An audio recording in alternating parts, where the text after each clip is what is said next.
বীর লাচিত বরফুকনের 403তম জন্মবার্ষিকী শিলচরে শ্রদ্ধার সাথে উদযাপিত।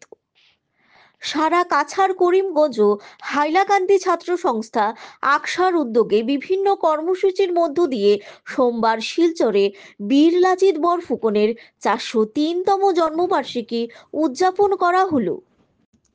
শহরের মধ্য শহর সাংস্কৃতিক সমিতির কার্যালয়ে আয়োজিত অনুষ্ঠানে প্রথমে বীর সেনানীর প্রতিকৃতিতে মাল্যদান ও পুষ্পার্ঘ্য অর্পণের মাধ্যমে শ্রদ্ধাঞ্জলি নিবেদন করেন সংস্থার কর্মকর্তারা।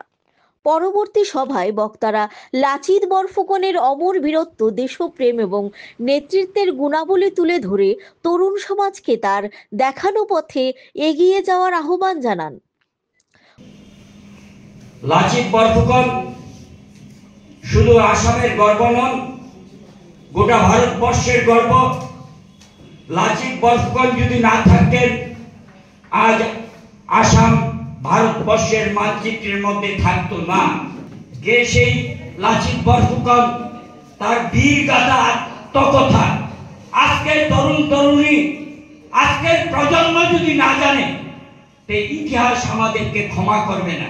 লাচিত বরফুকন যে দেশ থেকে নিজের মামা নয় বলে নিজের মামাকে শিরচ্ছেদ করতে কুণ্ঠাবোধ করেননি। তাহলে এই আসাম আজকে মুঘলদের করতলে থাকতো, আসাম বলে কোনো রাজ্য থাকতো না। তার জন্য এই দুর্দান্ত প্রতাপ বীর লাচিত বরফুকনকে শ্রদ্ধার সঙ্গে শুধু স্মরণ করছি না, তাকে আমরা আমার অন্তঃস্থল থেকে তাকে প্রণাম জানাচ্ছি। বক্তারা বলেন, লাচিত বরফুকনের আদর্শ আজও অসম ও সমগ্র ভারতের গর্ব। অনুষ্ঠানে উপস্থিত ছিলেন গুরুচরণ বিশ্ববিদ্যালয়ের উপাচার্য নিরঞ্জন রায়, ভারত সেবাশ্রম সংঘের স্বামী গুণসিন্ধুজি মহারাজ, শিবব্রত দত্ত, আইনজীবী রজত ঘোষ, সীমান্ত ভট্টাচার্য, বরুণজ্যোতি চৌধুরী, আকসার মুখ্য আহ্বায়ক রূপম নন্দী পুরকায়স্থ, সাইদুল রহমান সহ বিশিষ্ট অতিথিবৃন্দ উপস্থিত ছিলেন। লাচিত বরফুকন সেদিন নৌকা নিয়ে, 7টা নৌকা নিয়ে, নৌকা বুঝায় সৈন্য নিয়ে, তখন তা এই যে শত্রুদের উপর ঝাঁপিয়ে পড়েছিল এবং সেই যুদ্ধ জিতেছিল।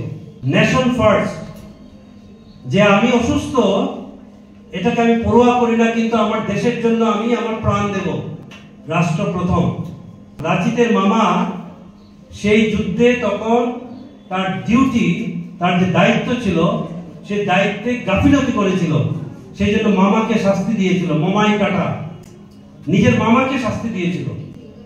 এই যে বীরত্ব, এই বীরত্ব আজকের দিনে 403 বছর পরে আমাদের প্রত্যেকটা, যে এখানে যুবারা তোমরা বসে আছো, শিশুরা বসে আছো, প্রত্যেকের এই আদর্শে আমাদের দীক্ষা গ্রহণ করা উচিত।